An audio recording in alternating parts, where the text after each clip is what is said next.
Get the buffet table ready, fellas, because today we'll continue enjoying it. Get so lonely here because, fuck me, man. What could she be remembering? Stupid shit.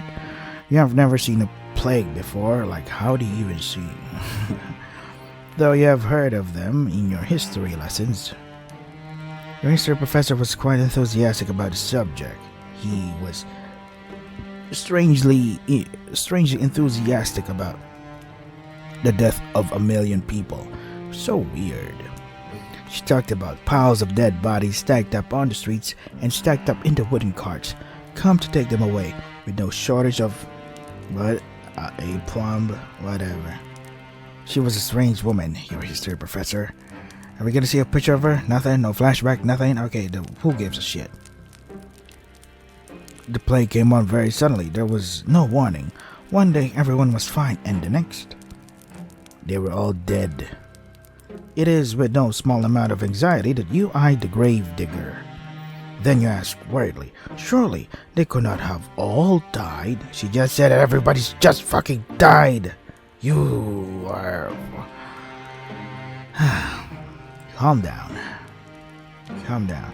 Comprehension is not a thing. We fail at comprehension, the most basic of comprehensions. Is that not an exaggeration? Oh, if only. I wish I was exaggerating, but it's the truth. Honest to God. The people in the village died, one after the other, just like that.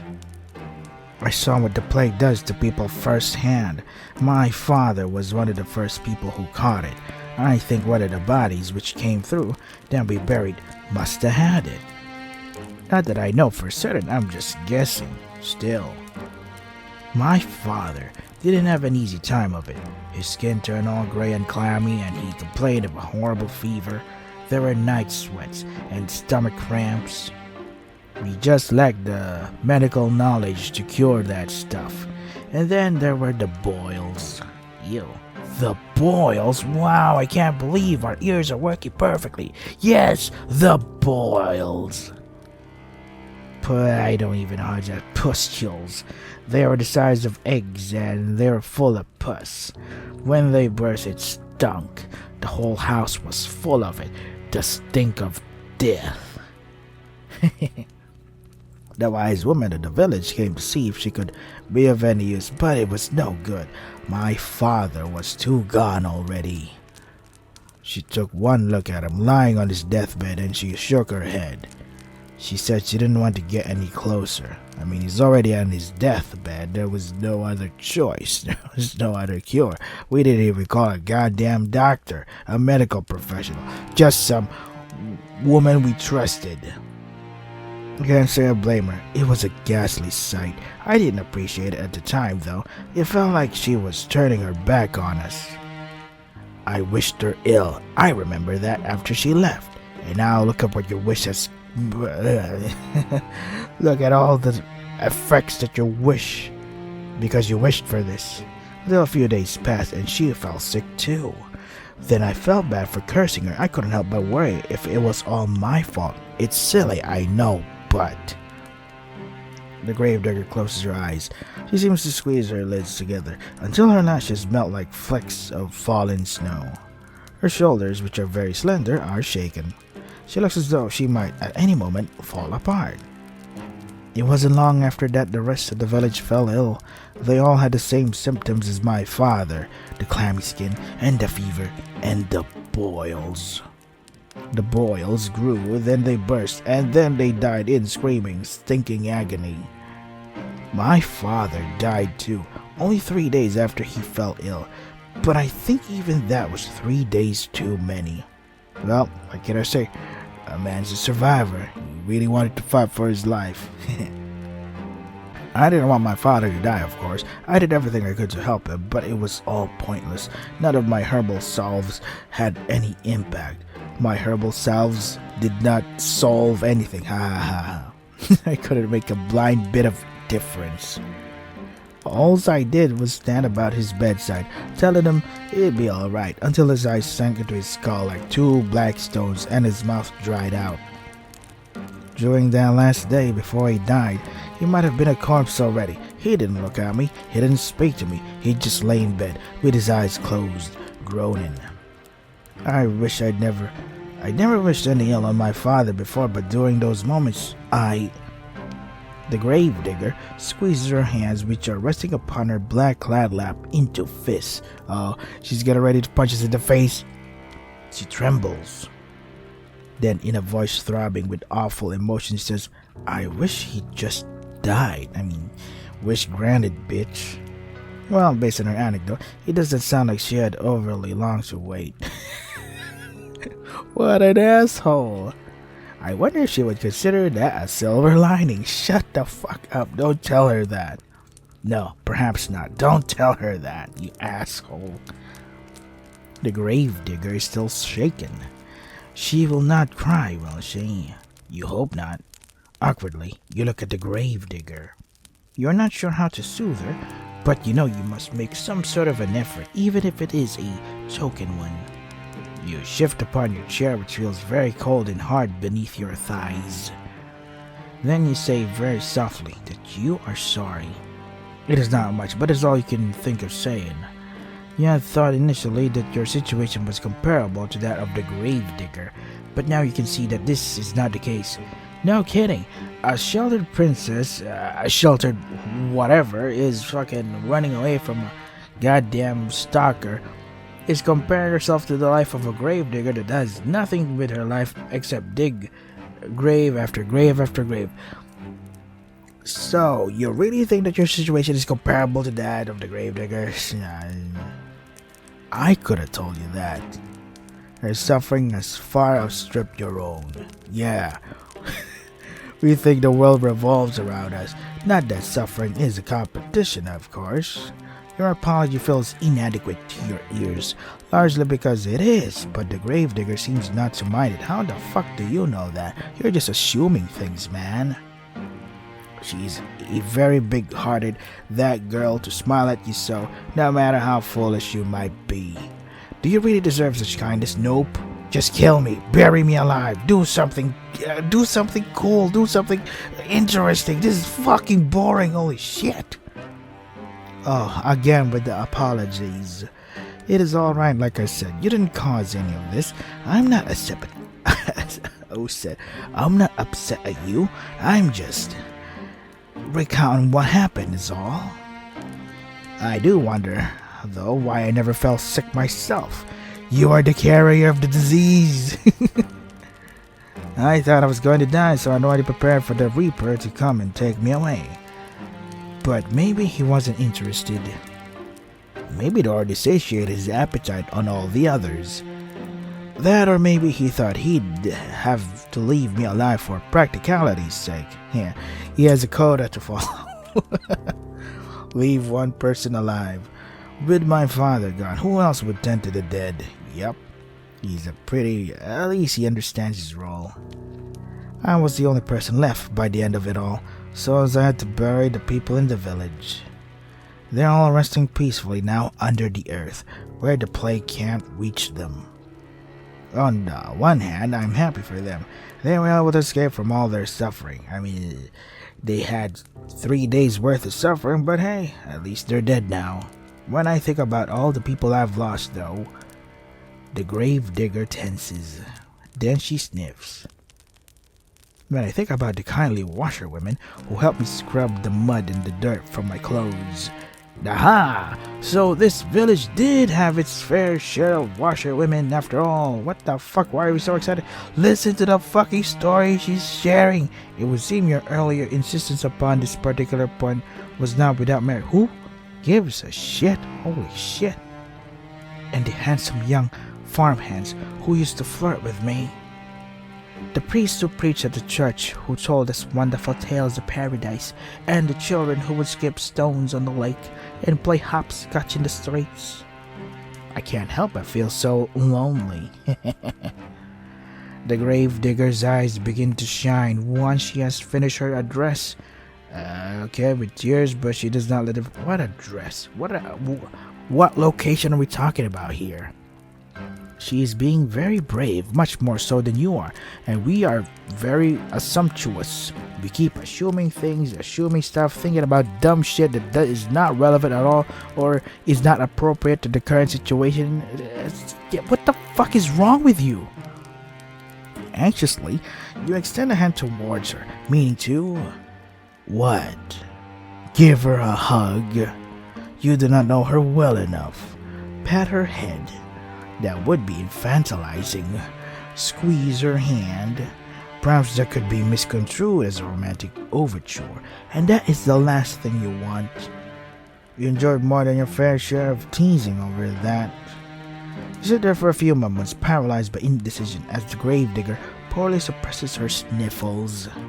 In the end, you let your arm drop back to your side, your hand rests upon your lap, as useful as damp kindling, whatever. You do not know what to do with it. You do know that you ought to say something, though, to show that you heard her plight and that you care. You do not know what this something should be, however. No words could ever console the gravedigger. They would never be enough. They can offer some balm, however, to the bereaved, and so after a pause, just long enough to be awkward, you offer your condolences. What else can you say? Oh no, the gravedigger replies, wiping a few stray tears away with the back of her arm. It's all right. What if you just placed your hand on her shoulder? I've grown used to it, really, being on my own. I mean, it ain't so bad, really. And I'm not alone now, at least. I've met you. You'll keep me company, won't you? Well, what can you say to that? You aren't callous enough to trample this poor girl's hopes, are you? You know full well yourself how awful that feels.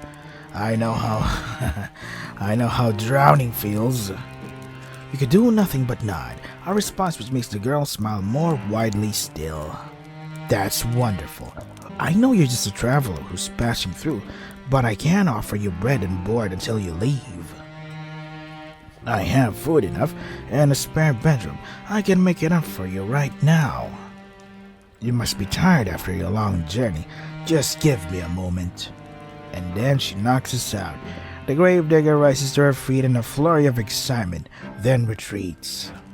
You watch as she departs, a little too eager to please, and frown. This girl's home is a small, humble one with a low ceiling and slanted walls. Here we go again with the fucking... Why do we keep doing ourselves? Why do we keep doing this? Why do we keep telling, criticizing the poor house that we're actually staying in? And they're like, man, this house sucks. The ceiling is low. This fucking shit smells like shit. We are a guest in her house. The least we can do is shut the fuck up. You cannot imagine such a small dwelling possessing a spare bedroom. Are you fucking stupid or something? She just said that she lived with her parents and her family. She did have 2 more siblings and father, so yeah, why is it not possible that this house can lodge 4 people? I don't get it. Just fucking stupid. What the fuck is this stupid fucking... This so-called spare bedroom is, in all likelihood, the room her father slept in before the plague carried him off. Hey, it would be funny if the main protagonist suddenly caught the plague now, because she's like, oh fuck, the bed in which the father first caught the sickness is now, I'm now lying on the bed in which the father died in. Like, crap, man. You do not think that you would much like to spend the night in the room of a dead man, but what choice do you have? Did you at least change the mattress? You are tired, wretchedly so. Why is it all you can do? Why it is all you can do to keep your eyes open? God, it's so fucking... While you were running through the forest, desperate to escape your pursuer, you had no thought in mind, which is 100% of the time. We have no thought. We do not possess any common sense or any basic politeness to not talk shit about the place we're staying at, beyond finding some safe sanctuary in which you could recuperate. Now that you have found said sanctuary, it would be unreasonable to find faults with it. You keep finding faults with it, you stupid shit. You ought to learn to be more thankful for what you have. Yes, that's what I've been fucking saying. There are many people in the world with less. You rise and follow the gravedigger once she has finished her preparations to her so-called spare bedroom, which is every bit as grim as you feared it would be. At least there's a bed, which comes as something of a relief. The rest of these lodgings are so humble you were half expecting a straw pallet. As tired as you might be, you cannot lie to yourself. You have no desire to sleep among the hay like an animal. God, beggars can't be choosers. The sheets of the bed are clean too, a fact you discern with a cursory glance. So you will not be expected to sleep upon the sweat-soaked linen of a plague-ridden man after all. This really is your lucky day. Okay, God, this is so fucking annoying to read. Let me just take a sip of my coffee. God. How did it come to this? How are we here? Why are we here? God damn it. I got you this too, the gravedigger says somewhat shyly as she hands you a folded gown to sleep in. I thought it might come in handy. Your own clothes are, a little shabby. She can say that again. Your skirt is covered in mud and the hem is torn and ragged. This nightgown is one of my old ones, so it's suffered a bit of wear and tear, but I hope it'll fit alright. It's clean if nothing else. You accept the nightgown from your benefactress with words of thanks. You want to sound appropriately appreciative, but you cannot mask your fatigue. Weariness overcomes you and you yawn, a fact the gravedigger does not fail to notice. Yeah, you think that we can hide a yawn? I'll begging your pardon. I don't want to keep you. I'll be making myself scarce. If you need anything, though, don't hesitate to ask. I'd be happy to help. The gravedigger bows her head to you like a drudge, then hurries off, closing the door behind her with a thud. Tired though you are, you soon find that you rather miss your hostess's company. In the face of what the fuck? She did say if we needed anything, we could just fucking, hey, can you sleep here with me? I guess we're too cowardly to do that. In the face of her good-natured smiles, you can almost forget all of the hardships you have. What the fuck is that word? Have hit hurt you? I don't fucking know, man.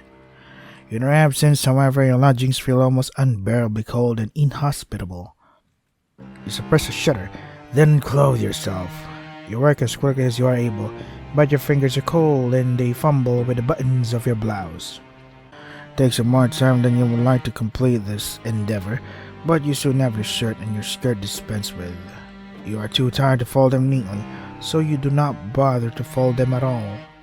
Instead, you cast them carelessly upon the floor because you were raised in a barn like a fucking pig, as defined as a sulky child, and pull on your new nightgown. You know, for all that talk about being a princess, growing up in an educated part of the land or something, we are fucking we don't have the basic manners at all. Your hostess's earlier warnings were apt enough. It is quite worn, but it fits well enough. It's more comfortable at least than your old uniform. You have enjoyed worse. You only dress and ready for bed. You loosen your hair from your braids and settle down among the sheets. Oh man, let me just... Yap. Where'd the music go? It is with a sigh you extinguish the weakly flickering candlelight which burns on your bedside, and with another sigh that you lay your head down upon your pillow. Though physically exhausted, you often wonder whether you will be able to sleep at all. You can recall your previous dash through the forest in such vivid detail. Your heart is still pounding. That fear is yet to leave you. Perhaps it will never leave you. Your terror was such it feels as though it has suffused itself into your bones, into your very being. But your exhaustion is greater than your worldly anxieties, and soon it claims you. I just realized that the author of this visual novel also created Sweetest Monster, I think is the title of the visual novel. I've played it before. I think that's one of the best plot twists I've seen in a visual novel. I'm like, holy crap. So I'm really surprised that they also made this. Like, what? This fucking writing's oh man, this writing, man. Your eyeballs fall shut and your breathing inevitably begins to even out. It is not long until you are spiraling through a dark, deep abyss lost in Morpheus' kingdom. Who the fuck is Morpheus? Go fuck yourself, Morpheus. Don't come here. Go away. But your sleep, despite your wearied state, is not as restorative as you had hoped. You need sleeping pills or something? Your imagination has always been overactive, even at the conservatoire. You were frequently beset by dreams of the most vivid nature, like what? A black fucking screen, obnoxious fucking writing, words that yap on and on and on, repeating the same fucking thing, never getting to the point because you have this fucking weird word count that you have to fucking fucking reach. I don't know what the fuck. Oh, that is a nightmare. The dreams that you have this night lying beneath unfamiliar sheets upon an unfamiliar bed are no less intense than usual. In your dreams, you are back to the conservatoire, the place where this adventure of yours began. Ooh, a flashback of nothing.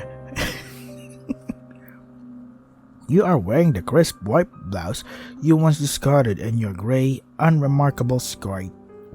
Your hair is tied in braids and your eyes are downturned, forever focused upon your feet. You tried not to look at your classmates and you thought yourself fortunate if they did not look at you in return. Won't people look at you even more because you keep avoiding them? They'll be like, what the fuck is your problem, bruh? Like, look at me. Look at me.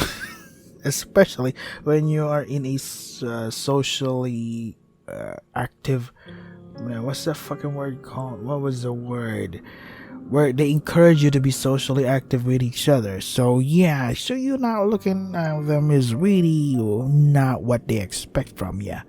You did not want anybody to notice you. But yeah, reverse psychology, everybody did. Womp womp. Until that awful winter. That is where everybody stopped paying attention to you for good. Isn't that what you wanted? For people to not pay attention to you? Nobody tried to trip you when you walked past them in the hallways. Nobody, in fact, so much as glanced at you. All of a sudden, there were no malicious whispers, no wicked laughter, no pulled hair, no thrown objects. Good for you. You were giddy with relief at first over this newfound means of tormenting you that your classmates had devised. But this little game, that of complete and utter disregard, continued and on and on and on as the days grew shorter and the nights grew longer. As the time passed, you began to fret as to the state of your own corporeality, whatever. What about the teachers? They do nothing? They don't notice this shit? The teachers, we pass by fucking teachers too, you know? Could anybody still see you? Did you even exist at all?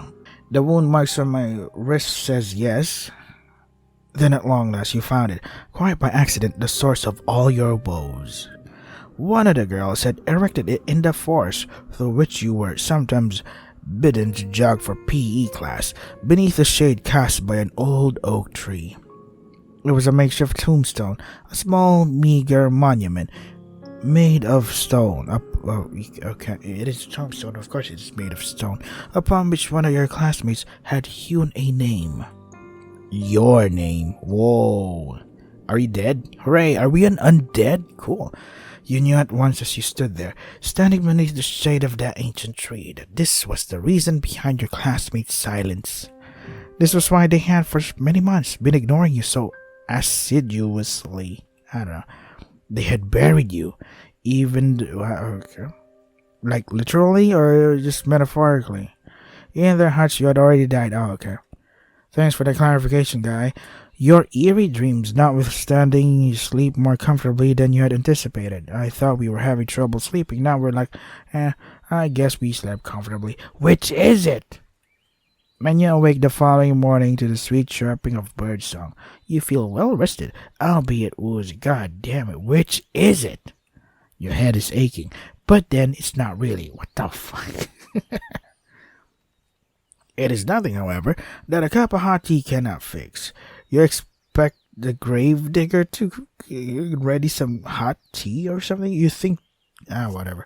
Yeah, there is no people in the village except the fucking gravedigger. How the fuck do you expect her to have all the necessary food and basic necessities? Whatever, I'm gonna shut up now. God, you stumble into the kitchen in your nightclothes, your hair loose and your feet bare, and the gravedigger turns to you. She looks at your face, which is pasty, and under your eyes, and your under eyes, which are dark, and exclaims in the manner of one accustomed to solving problems, not complaining about them. Oh, you look awful. I think you need something warm to drink, and maybe you need something to eat too. Let me get started on breakfast. And that is exactly what she does, and we do nothing but freeload and criticize the place that we are being kept safely in, while we compliment her looks and only her looks, and not give a shit about her fucking story and shit. Wow, we are such a nice person. What a relatable person. I want to be this person. Fuck you, cunt. She gets started on breakfast, which proves to be quite the simple affair. Nothing like the luxurious food you were accustomed to in your past life. Like, why would you even assume that? Why would you expect that? Your bread is hard enough to break your teeth on, and the cheese is a bit too strong. It is food all the same, though, and you do not complain. Your stomach was beginning to grumble. The tea is inoffensive at least, and you drink it gratefully. Thank God we're actually grateful for once. You thank the gravedigger girl for her... you thank the gravedigger girl for her hospitality, and she smiles at you in return, a sunny smile, like a field of blooming bellflowers. Wow, what a stupid fucking comparison. That's no problem. Don't hesitate to ask me if you need anything else. Can you kill me now and save me the trouble? She says words which come to symbolize your relationship. You stay with the gravedigger for many more days, and limited though her means might be, she always tries to help you. The gravedigger sets you chores about the house to keep you occupied, a fact for which you are grateful. You need to do something to keep your mind off your frantic flight through the forest. I guess whoever's pursuing us just kind of gave up now. Could almost forget about it now during the day.